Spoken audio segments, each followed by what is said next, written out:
Emma Calloway carefully counted the quarters in her tiny unicorn purse, her small fingers moving with the precision of a child who found comfort in routine. The warm morning sun cast golden light across the quiet gas station, the hum of passing cars blending with the occasional chirp of birds overhead. Beside her, Rex, a massive German shepherd with piercing amber eyes, sat motionless, his gaze never straying from his young owner. The moment was peaceful, ordinary even, until the rumble of motorcycles shattered the calm. The deep, guttural roar of approaching engines sent a tremor through the pavement, vibrating through Emma's shoes. 15 motorcycles pulled into the lot, their chrome bodies gleaming under the morning sun. A suffocating sense of unease settled over the station. Customers who had been leisurely pumping gas or browsing inside the convenience store froze, then disappeared, their instincts urging them to avoid whatever storm was about to break. Vance Reaper Holloway dismounted his bike first. Tall, broad-shouldered, his face was a roadmap of old scars, his leather vest emblazoned with the insignia of a vulture curled around a dagger. The other bikers followed suit, their movements slow, deliberate, predators circling their prey. Well, well, Reaper's voice was a low drawl, carrying effortlessly across the lot. What do we have here? A little girl taking her puppy for a walk? Rex didn't bark. He didn't growl. Instead, his ears perked forward, his muscles tightening like a coiled spring.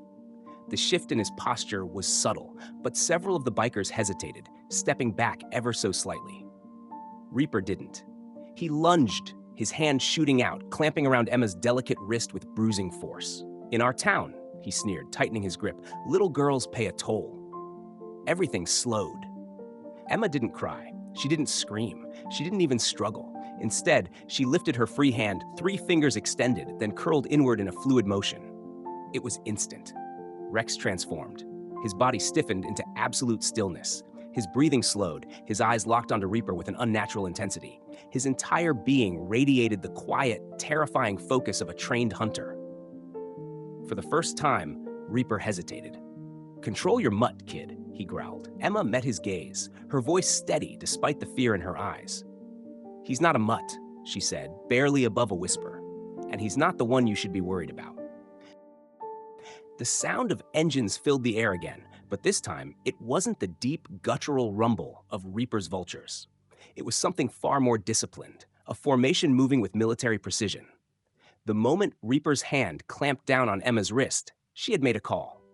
6 words, simple and clear. "Dad, we need the Brotherhood riders." Now, the response had arrived. A wall of motorcycles rolled into the lot, their headlights cutting through the early morning haze like battle torches. There weren't just a few riders. There were dozens. Their bikes moved in a synchronized pattern, sealing off the exits, positioning themselves with the tactical efficiency of men who had fought together before. At the center of them was Richard Iron Rick Calloway.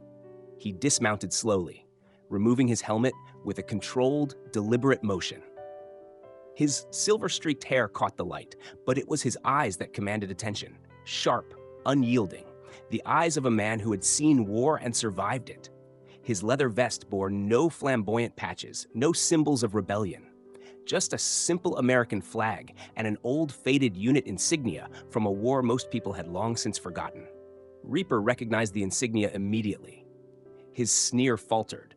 "Iron Rick," he mused, rolling his shoulders as if shaking off the weight of the moment. "Didn't think you'd come down from your throne so soon." "I don't need a throne," Richard replied evenly, his voice carrying effortlessly. "Just a reason." His gaze locked onto Reaper's bruising grip on Emma's wrist. "And you just gave me one." Reaper's fingers twitched but didn't release. Instead, he let out a chuckle, though there was a forced edge to it. "This ain't Afghanistan, Colonel. No air support, no backup, just you and a bunch of old men on bikes." Richard took a slow, deliberate step forward. Behind him, the Brotherhood riders didn't flinch. They didn't posture or threaten. They simply stood their ground, silent, unmoving, and entirely unafraid. "No backup?" Richard asked, tilting his head slightly. "Son, look around." For the first time, Reaper hesitated. He glanced at his own men, at the numbers that were suddenly not in his favor. A few of them shifted uneasily, their bravado cracking under the weight of the confrontation. Richard exhaled slowly, his voice quieter now, but somehow even more dangerous. Let her go. A tense silence followed, thick enough to choke on. Reaper's jaw clenched. For a fraction of a second, he considered pushing his luck. Then he saw Rex. The dog hadn't moved, but his stare had only sharpened. His muscles coiled like a silent storm, waiting to be unleashed. And behind Rex, Iron Rick Calloway did not blink. Reaper released Emma's wrist, but his smile promised this wasn't over. The bar was dimly lit, the scent of stale beer and burnt coffee lingering in the air. A jukebox hummed softly in the corner, but no one was paying attention to the music. Instead, all eyes were on the two men standing in the center of the room. Richard, Iron Rick Calloway, sat across from Vance Reaper Holloway, the man who had terrorized Cedar Ridge for months. Between them, the silence stretched like a live wire, ready to snap. This wasn't just about turf wars or intimidation anymore. This was personal. You look at me like I'm the enemy, Reaper, Richard said evenly, his voice steady, controlled. But I don't think you even know why. Reaper scoffed, leaning back in his chair, arms crossed over his chest. His fingers drummed absently against his bicep, the only sign of the tension simmering beneath his hardened exterior. Oh, I know why, Colonel, he said, his tone thick with resentment. Because I remember the stories. My brother, Samuel Holloway, 3rd Platoon, 173rd Airborne. They were sent into that valley and left to die. You were their commanding officer. The room felt colder. Even the bartender, who had been polishing glasses, froze mid-motion. Richard's jaw tightened, but his gaze never wavered. That's not what happened. Reaper's laughter was sharp, bitter. Is that what helps you sleep at night? He leaned forward now, his voice lowering into something more dangerous. Because my brother didn't sleep for years after that. You left his men stranded, and by the time the reinforcements arrived, 4 of them were already dead. Richard finished, his voice grim. A flicker of something crossed Reaper's face. Surprise, maybe. He hadn't expected Richard to remember their names. Sergeant Miller, Corporal Watts, Jensen, Rodriguez, Richard continued, his voice carrying the weight of each syllable. I remember every single one of them, and I remember Samuel too, because I was in the goddamn helicopter sent to pull them out. The air shifted. Richard leaned forward, his hands clasped together, his tone like steel wrapped in regret. We were ordered to turn back. Intelligence said there was an ambush waiting for the extraction team. I disobeyed. We went anyway, and our bird got shot down before we could reach them. Reaper's expression cracked, just a fraction. You're lying, he hissed, but there was no conviction behind it now. I wish I was, Richard murmured, because I live with that failure every damn day. For the first time, Reaper didn't have a response. The night was supposed to be quiet. The people of Cedar Ridge had lived under the shadow of Reaper's vultures for months, but up until now, it had been intimidation, thinly veiled threats, broken windows, subtle reminders that no one was truly safe. But this was war. The first explosion came just after midnight. A fireball erupted from Tom Mason's hardware store, shattering the glass windows and sending a column of thick, black smoke curling into the sky. Within seconds, sirens screamed through the night, but before the firefighters could even reach the scene, another explosion, this time at Diana's Diner. The attack was coordinated, calculated to stretch the town's emergency responders thin. Mike's Auto Repair was next, then the VFW Hall, each location chosen with purpose. These weren't just businesses. They were symbols of the town's veterans, its resilience, its refusal to bow to fear. And Reaper was setting them all on fire. Richard, Iron Rick Calloway, had been expecting retaliation. He just hadn't expected this level of destruction. From his position outside Brotherhood Riders' clubhouse, he could see the distant glow of flames licking at the night sky, the acrid stench of burning wood and fuel heavy in the air. His men were already gearing up, throwing on vests, revving their bikes, locking and loading where necessary. They're drawing us out, his second-in-command said grimly, tightening the strap on her helmet. They want us to split up, leave gaps in our defenses. Richard nodded, already processing the bigger picture. This wasn't just vandalism. This was strategic. Then, we don't take the bait, he decided, voice like steel. We hold formation, cover the high-risk locations. No one rides alone. A voice crackled over the radio, laced with barely controlled panic. We've got movement near the elementary school. Richard's blood ran cold. The fires had been the distraction. Emma was the target. Without hesitation, he turned to his men. Get me there. Now. Engines roared to life, headlights cutting through the smoke-filled air. The Brotherhood riders weren't just fighting for their town anymore. They were fighting for one of their own. Richard Iron Rick Calloway had been through war before. He had seen men break under pressure, watched the light fade from their eyes as the reality of battle crushed them. But nothing compared to the terror of knowing his daughter was in danger. The moment the call came through that Reaper's vultures were circling the elementary school, something inside him snapped into place. Fear had no room here, only action. The ride to the school was a blur. Engines roaring, asphalt flashing beneath their tires, the Brotherhood riders moving as one unit, a battalion on two wheels.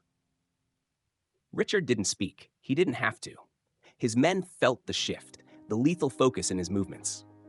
This wasn't just another fight. This was a father going to war for his child. When they reached the school, the air was thick with smoke, the remnants of the fires still smoldering in the distance. The faint rumble of approaching motorcycles signaled that Reaper's men were closing in. The schoolyard was empty, abandoned in the chaos of the night, but Richard's gut told him they weren't too late. Check the perimeter, he ordered, voice sharp as a blade. Find her. They moved quickly, spreading out, eyes scanning the shadows. Then, a sound, a truck engine revving, tires skidding against pavement.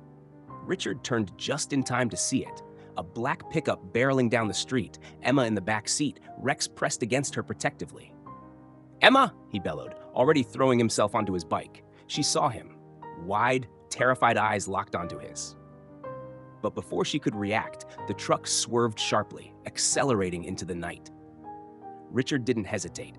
He gunned the throttle, the Brotherhood riders falling in behind him, their engines howling like a pack of wolves in pursuit. The chase was on. Through the streets of Cedar Ridge, they weaved through the wreckage, dodging burning debris and shattered glass. The truck always just a step ahead. But Richard never lost focus. He would get her back, no matter the cost. Emma Calloway sat in the dimly lit backseat of the truck, her small hands clenched into fists. She wasn't crying. She wasn't panicking. She was thinking. The men in the front, Grinder behind the wheel, Diesel riding shotgun, weren't paying attention to her. They were too busy arguing in hushed tones, their voices rough with uncertainty. "This is getting out of control," Diesel muttered. "The Colonel's not going to let this slide." "He doesn't have a choice," Grinder growled, gripping the wheel tighter. "Reaper wants leverage, and now we got it." Emma wasn't sure what leverage meant, but she knew one thing. Her dad would come for her. She glanced down at Rex, his massive body pressed protectively against her legs. The German Shepherd should have been growling, barking, but he wasn't. His body was unnaturally stiff, his eyes distant, locked in some invisible war with himself. They had done something to him. Emma swallowed hard. She had to break whatever control they had over Rex. She reached out, fingers brushing his fur. "Rex," she whispered, her voice barely audible over the rumble of the truck. "It's me." His ears flicked, the first sign of recognition. But he didn't move. Her mother had always told her, a dog's loyalty is stronger than any command, but sometimes they need to be reminded who they belong to. Emma took a slow breath, then lifted her hand, making the small, subtle gesture her mother had taught her. A motion no outsider would recognize. Rex shuddered. His breath hitched, his muscles tensed, and then his amber eyes locked onto hers. The haze was gone. He was back. Emma turned her gaze to Diesel, her young voice cutting through the tense silence. "You knew my mom, didn't you?" she asked, her tone calm but firm. Diesel stiffened, his knuckles tightening around the dashboard. "She trained dogs for the army," Emma continued. "She trained Rex." A pause. "And she trained you too, didn't she?"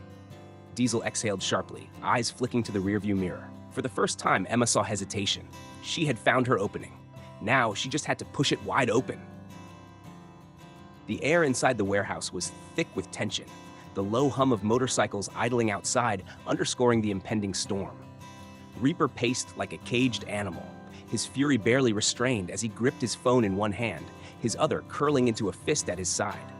On the other end of the line, his brother, Samuel Holloway, spoke with a quiet intensity that cut through the static like a blade. "Marcus, listen to me," Samuel said, using Reaper's real name, a name few dared to speak anymore. "You've spent years blaming the wrong man. Richard Calloway didn't abandon me. He fought to get us out. He risked his life doing it." Reaper stopped mid-step, his breath hitching. He had built his entire life on this hatred. He had told himself, told everyone, that the Brotherhood riders were the enemy, that Richard had left his men to die. If that wasn't true, then what was he fighting for? "That's a lie," Reaper snarled, his voice laced with desperation. "You were there, Sam. You saw what happened." "I saw what I wanted to see," Samuel admitted, his voice steady but laced with regret. "I was angry, Marcus. I needed someone to blame. And you took that anger and let it define you." Reaper's grip on his phone tightened until his knuckles went white. Around him, his men shifted uncomfortably. They were watching their leader unravel. "That can't be true," he whispered, more to himself than anyone else. "But it is," Samuel pressed. "And now you're holding a child hostage, attacking a town that did nothing to you. Is that justice, Marcus? Or is that just you trying to justify years of the wrong fight?" The words hit harder than any punch ever could. Reaper's throat tightened. Samuel had never questioned him before, had never doubted the war he was waging. But now, staring at the cold, hard truth, Reaper felt something crack inside him. For the first time, he wasn't sure what to do. Behind him, Diesel stepped forward. "Calloway's men are outside, Sheriff's Department too. This is over, boss." "You know it is." Reaper's jaw clenched. His whole life had been built around vengeance. But if that vengeance was a lie, then what was left? The weight of the moment settled over him like chains. Slowly, almost reluctantly, he exhaled and loosened his grip on the gun holstered at his hip. "Let the girl go," he murmured. And just like that, the war he had waged for years ended, not with gunfire, but with a truth he could no longer deny. The town of Cedar Ridge had spent months living in fear, watching as their once peaceful streets became a battlefield. But now, in the aftermath of the war that had nearly consumed them, the town stood together, not as victims, but as survivors.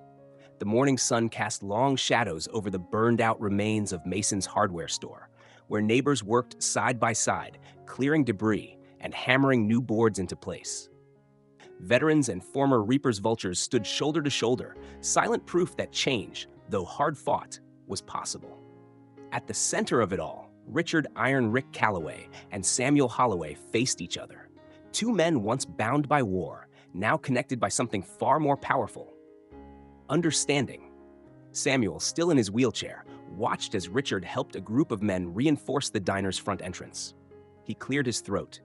"You ever think we'd be on the same side again?" Richard didn't look up from his work. "No." He hammered another nail into the frame. "But I also never thought I'd live to see you forgive your brother." Samuel exhaled sharply, a ghost of a smile touching his lips. "I didn't forgive him for everything."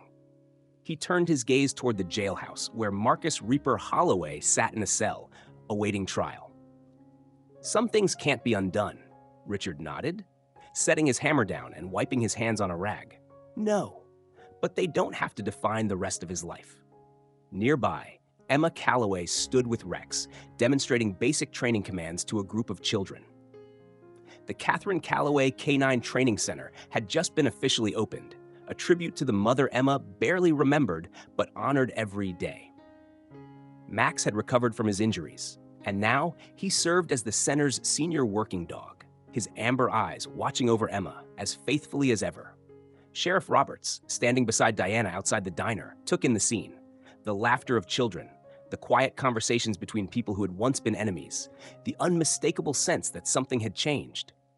"You think this town will ever be the same?" he asked. Diana smiled softly. "No, but maybe it's not supposed to be." And as the town of Cedar Ridge rebuilt itself, not just its buildings, but its people, it was clear that the real victory wasn't in the battles they had fought. It was in the ones they had chosen to end. In the heart of Cedar Ridge, a town once torn by violence, something remarkable had taken root: understanding, redemption, and a newfound respect for the bonds that truly mattered. The story of a father fighting for his daughter, of a brother blinded by vengeance, and of a young girl who believed in something greater than fear was not just about winning battles. It was about breaking the cycle of hatred before it consumed another generation. At the center of it all stood Rex, a loyal protector, a silent warrior, and a reminder that courage doesn't always come from strength. It comes from love, from trust, and from the unbreakable connection between a dog and its family. Rex didn't just defend Emma, he showed the world that loyalty and compassion can overcome even the deepest wounds. This story is more than just a fight between men on motorcycles or the ghosts of war. It is a testament to the power of second chances. Samuel, once consumed by anger, found purpose. Diesel, a man who had lived in the shadows, stepped into the light. Even Reaper, a man who had spent years building his life on hate, was forced to confront the truth and choose whether to let it define him. But perhaps the greatest lesson comes from Rex and the animals like him, the ones who dedicate their lives to protecting, loving, and healing the people around them. They don't judge, they don't seek revenge, they simply love unconditionally. So as you reflect on this story, remember this: animals are not just companions, they are guardians, healers, and the purest example of loyalty we have. Treat them with kindness, respect them, protect them, and learn from them, because sometimes they are the ones who teach us what it truly means to be human.